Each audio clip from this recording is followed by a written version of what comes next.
Our next guest, Dr. Taryn Marie Stejskal, is an international resiliency expert.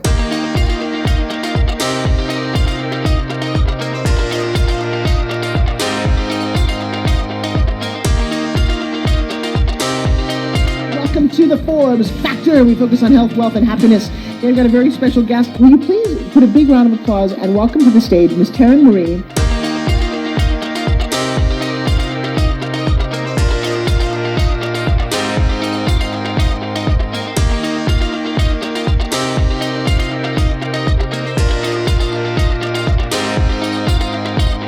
Dr. Taryn Marie, founder of the Resilience Leadership Institute.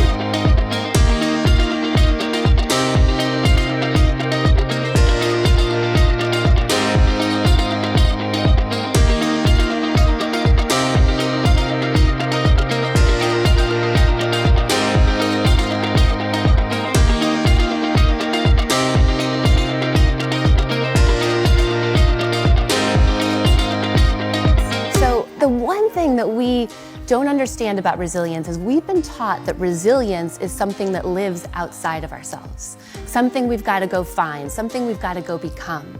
And what I've found is that resilience is actually the essence of being human. And so we get to stop looking outside of ourselves for resilience. Absolutely. And realize that it lives within us. Oh, how beautiful. That was beautiful. Thank you. I'm a big believer that it's one of the most important personality traits to having a blissful and successful life is the ability to learn to be resilient. So often we think about like the first person who's back to work after a tragedy, right? Or the, first kind of store that reopens after a, sort of catastrophic weather event, or the first person who's going back, quote unquote, to their normal lives, right? There's so much pressure on us to be okay and to recognize like it's okay not to be okay. One of the myths, right, is that we bounce back, that we're unaffected, right? The truth is we bounce forward. We take the wisdom, we take the empathy, we take the experience, the knowledge, the strength, and we go forward. And we create a new version of ourselves. Really profound. Thank you. Now, in fact, the people that recover the fastest are not the most resilient. We've thought that for a long time. I can have surgery on Friday and be back at the office on Monday. Have complications on Tuesday. When we come back too fast, we actually make things worse for ourselves.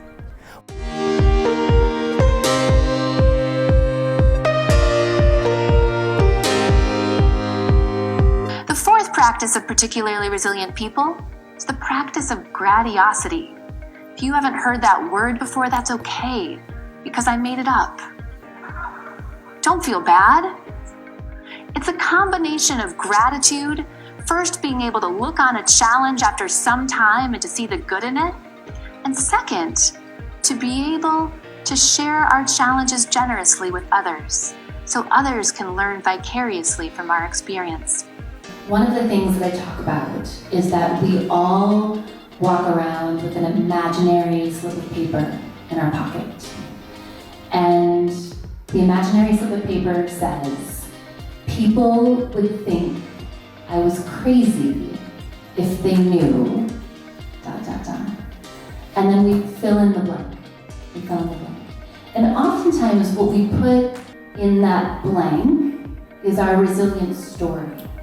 So what happens is when we have experiences that are emotionally charged, where someone's yelling at us, saying awful things, hurting our feelings, those experiences, because they're so emotional, they get stored in our brain in a different place. And so we're more likely to remember experiences that are emotional, which is why it also takes, to your point, 5 positive experiences to balance out one super negative experience. And that's an important rule to remember, okay?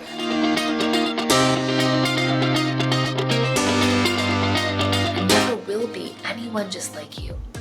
We all have an incredibly important purpose. We have divine gifts to bring to this world, and we are all a masterpiece in a work in progress.